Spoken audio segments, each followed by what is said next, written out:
Добар ден, драги ученици! Јас сум Сонја Велјановска, наставник по одделенска настава во Општинското основно училиште Блаже Коневски аеродром Скопје. Нашата денешна тема е апликативен софтвер по предметот работа со компјутери и основи на програмирање за петто одделение. Кои се целите на часот? Да се потсетиме на поимот оперативен систем и да се направи разлика помеѓу оперативен систем и апликативен софтвер. Оваа тема е поделена на неколку потточки или наставни прашања, а тоа се оперативни системи, односно дефиниција за оперативен систем, начин на функционирање, видови на оперативен систем. Втора потточка апликативниот софтвер, негова намена, категории на апликативен софтвер и разлики помеѓу оперативен систем и апликативен софтвер. И како последна потточка или тема е поим, лиценцирање и дистрибуција на софтверот. Оперативни системи. Што е оперативен систем? По дефиниција, оперативниот систем е збир на програми кои му овозможуваат на корисникот работа со компјутерот. Начин на функционирање. Оперативниот систем прв се стартува по вклучување на компјутерот и последен се затвара при исклучување на компјутерот. Оперативниот систем всушност е најважниот софтвер кој работи на компјутерот. Тој управува со хардверот и софтверот. Оперативниот систем овозможува да комуницираме со компјутерот.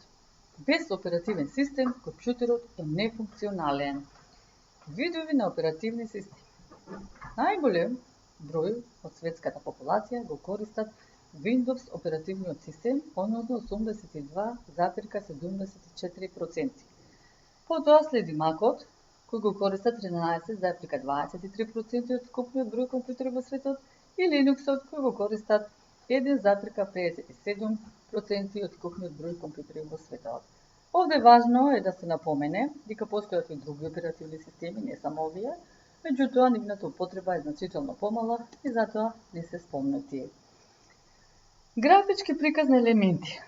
Графички се представени како функционира еден компјутер, хардверот, оперативниот систем и апликативниот софтвер. Што представува апликативниот софтвер? Тоа се програми дизајнирани да ги направат корисниците по-продуктивни и да им асистираат во личните задачи.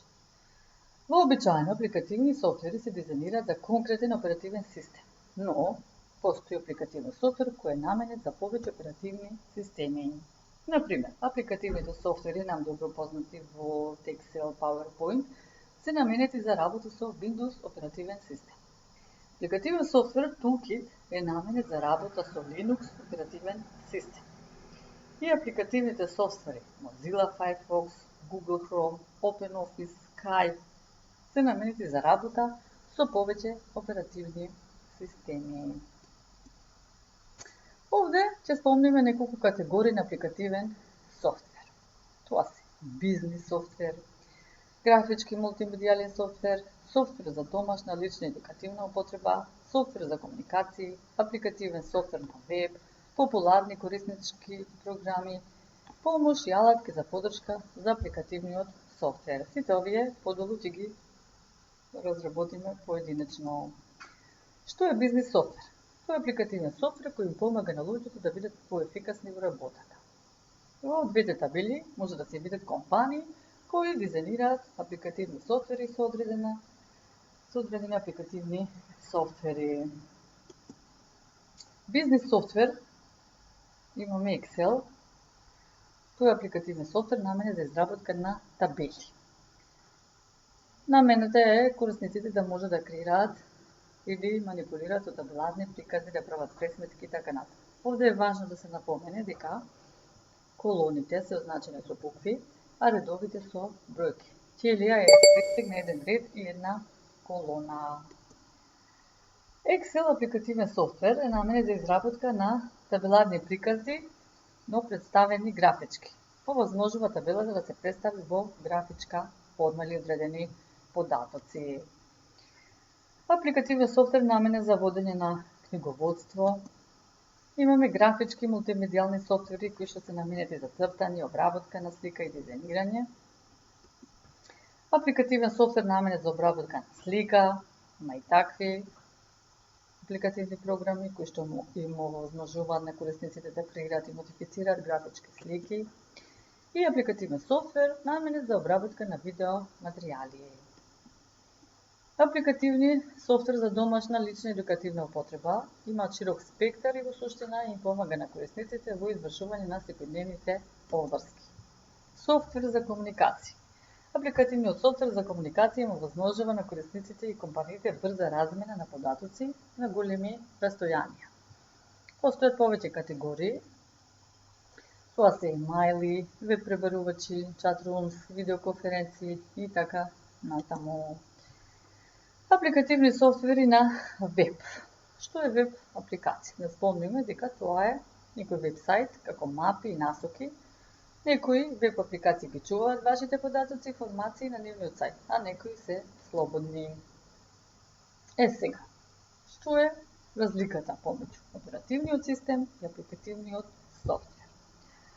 Многу е важно да напоменеме дека оперативниот систем овозможува работа со компјутерот, а апликативниот софтвер овозможува извршување на конкретна операција. Без оперативен систем, компјутерот не може да работи, а без апликативен софтвер, компјутерот може да работи. Значи, тоа се клучните две разлики. Оперативниот систем прв стартува, а пак да се стартува апликативниот софтвер, потребно е прво да стартува оперативниот систем. Оперативниот систем е инсталиран во компјутерот, а пак апликативниот софтвер се инсталира дополнително. Оперативниот систем овозможува да работи апликативниот софтвер, а апликативниот софтвер има потреба од оперативен систем. При крај на оваа презентација да спомнеме и за лиценцирањето, поим и дистрибуција на софтверот. Како што напоменавме, апликативните софтвери, како и оперативните системи, можат да бидат лиценцирани, што значи дека компаниите кои нив ги изработуваат бараат финансиски надомест за користење на истите. Нешто слично како авторски права. Меѓутоа, постојат и апликативни системи и оперативни системи кои се бесплатни и може да ги користи секој без да дава финансиски надомест. Како се дистрибуира софтверот? Имаме масовно производство на софтверот, функционалност специфична за бизнис индустрија, слободен за користење, кој се дистрибуира слободно во пробен период, бесплатно и други рестрикции. Почитувани ученици, ви благодарам на вниманието.